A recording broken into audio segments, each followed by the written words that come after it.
Hello बच्चों, let's read the question. The question says given mass of iron nuclei 55.934939 U, mass of bismuth nuclei 208.980388 U, mass of proton is equal to 1.007825 U, and mass of neutron is equal to 1.008665 U.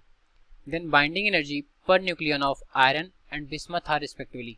So question में यहाँ पर iron और bismuth nuclei के masses given है और proton और neutron के भी मासेस गिवन है. हमें बताना है binding energy per nucleon bismuth और आयरन के लिए कितना होगा फ्रॉम द गिवन ऑप्शन. तो सॉल्व करते हैं इस प्रॉब्लम को. पहले नोट डाउन करेंगे हम अपना की कॉन्सेप्ट. तो देखते हैं की कॉन्सेप्ट पहले. तो जो हमारे यहाँ पर की कॉन्सेप्ट होगा वो होगा बाइंडिंग एनर्जी पर न्यूक्लियन. ठीक है.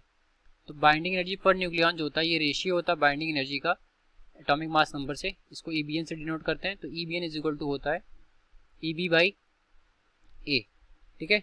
और यहाँ पर जो EB होता है दैट इज बाइंडिंग एनर्जी, ये होता है हमारा mass defect into 931 mega electron volt. ठीक है. और एक चीज लिख लेते हैं कि 1 U इज इक्वल टू होता है हमारा 931 मेगा इलेक्ट्रॉन वोल्ट. ठीक है. तो ये हमारे 3 फार्मूलेज हो जाएंगे जिसकी हेल्प से हम सॉल्व करेंगे. बेसिकली 2 फार्मूले, एक हमारा यूनिट कन्वर्जन है. ठीक. अब आते हैं प्रॉब्लम पर.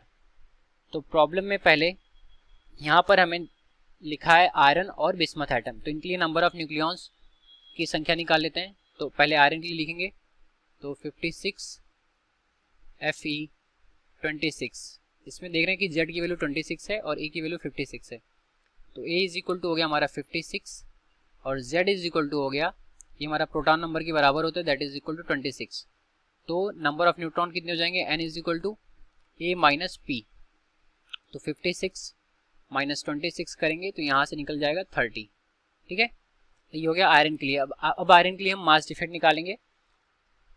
ठीक. तो therefore mass defect delta M for iron, तो यहाँ पर Fe डाल देते हैं.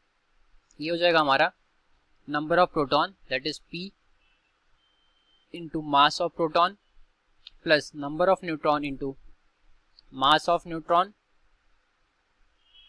ठीक है.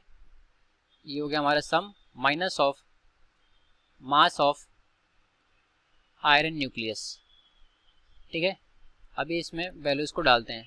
तो प्रोटॉन की संख्या यहाँ पर कितनी है 26. तो 26 का मल्टीप्लाई होगा इसके मास से that is mass of proton. यहाँ पर गिवन है 1.007825. यू हमने हटा दिया क्योंकि हमने यू को यहाँ पर कन्वर्ट कर देंगे 931 में. अभी हम यू लिख लेते हैं. तो यू माइनस 30 इंटू सॉरी ये प्लस होगा 30 इंटू 1.008665 U. ठीक है. और यहाँ पर क्या हो जाएगा माइनस ऑफ क्या हो जाएगा मास ऑफ आयरन न्यूक्लियस. तो आयरन न्यूक्लियस का मास कितना है 5.9349 minus of 55.934939 U. Mass defect की वैल्यू कितनी निकल रही है. तो डेल्टा MFE जो यहाँ से निकल करके आएगा वो आ जाएगा 0.528461 U. अब हम निकाल लेते हैं बाइंडिंग एनर्जी. तो EB इज इक्वल टू हो जाएगा हमारा delta M of Fe into 931 mega electron volt. ठीक है. तो अब इसमें डेल्टा M का मल्टीप्लाई करेंगे 931 में.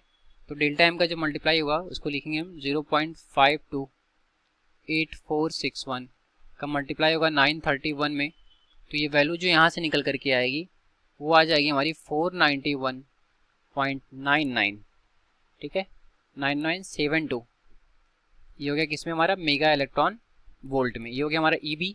तो अब हमें निकालना है बाइंडिंग एनर्जी पर न्यूक्लियन. तो EBN इज इक्वल टू हो जाएगा EB बाई A. तो EB की वैल्यू यहाँ पर कितनी है 491.9972 डिवाइडेड बाई A की वैल्यू यहाँ पर कितनी है 56. तो इसको 56 से डिवाइड करेंगे तो जो EBN निकल करके आएगा हमारा वो आ जाएगा 8.79 मेगा इलेक्ट्रॉन वोल्ट. ठीक है. ये हमारा किसके लिए हो गया, ये हो गया EBN हमारा आयरन के लिए. अभी हमें सेम तरीके से निकालना पड़ेगा बिस्मथ के लिए. तो बिस्मथ के लिए निकालते हैं. ये हो गया हमारा पहला. अब देखते हैं बिस्मथ के लिए. तो जब बिस्मथ के लिए निकालेंगे तो सेम तरीका वहाँ पर भी अप्लाई करेंगे। यहाँ पर हमारा 209 Bi83, तो यहाँ पर A हो गया 209 और Z हो गया 83 जो कि P के बराबर है। तो सेम फार्मूला अप्लाई करेंगे तो जो N की वैल्यू आ जाएगी वो होगी A माइनस P। तो ये हमें यहाँ से मिल जाएगा 209 माइनस 83, तो ये वैल्यू यहाँ से निकल करके आ जाएगी 126। ये नंबर ऑफ न्यूट्रॉन्स हो गए। ठीक है, अब हम निकाल सकते हैं मास डिफेक्ट ऑफ बिस्मथ। तो डेल्टा एम बी आई, ठीक है, जैसे हमने यहाँ पर प्रोटॉन और न्यूट्रॉन निकाल करके मल्टीप्लाई किया उस मास ऑफ प्रोटॉन न्यूट्रॉन से, वैसे यहाँ पर भी करेंगे और मास ऑफ आयरन से इसको सब्ट्रैक्ट, मास ऑफ बिस्मथ से इसको सब्ट्रैक्ट कर देंगे जो कि हमारा ये 208 होगा। तो यहाँ पर डायरेक्टली हम लिखते हैं, तो यहाँ पर नंबर ऑफ प्रोटॉन कितने हैं 83 है, 83 का मल्टीप्लाई होगा मास ऑफ प्रोटॉन से, तो मास ऑफ प्रोटॉन 1.007825 U आ गया प्लस 126 इंटू 1.008665 U, ये हो गया माइनस ऑफ हमारा हो जाएगा मास ऑफ बिस्मथ न्यूक्लियाइड, तो 208.980388 U। इसको सब्ट्रैक्ट करेंगे तो सब्ट्रैक्ट करने के बाद जो वैल्यू निकल करके हमारी यहाँ पर आएगी वो देखते हैं कितनी आती है। तो ये वैल्यू आएगी हमारी 1.760877 U। ठीक है, ये हमारा मास डिफेक्ट हो गया बिस्मथ का। अब हम निकालेंगे इसकी बाइंडिंग एनर्जी। तो अब हम निकालते हैं बिस्मथ के लिए बाइंडिंग एनर्जी। तो E B prime is equal to हो जाएगा delta M of bismuth into 931 mega electron volt. तो डेल्टा एम ऑफ बिस्मथ कितना आया था हमारा, ये आया था हमारा 1.760877।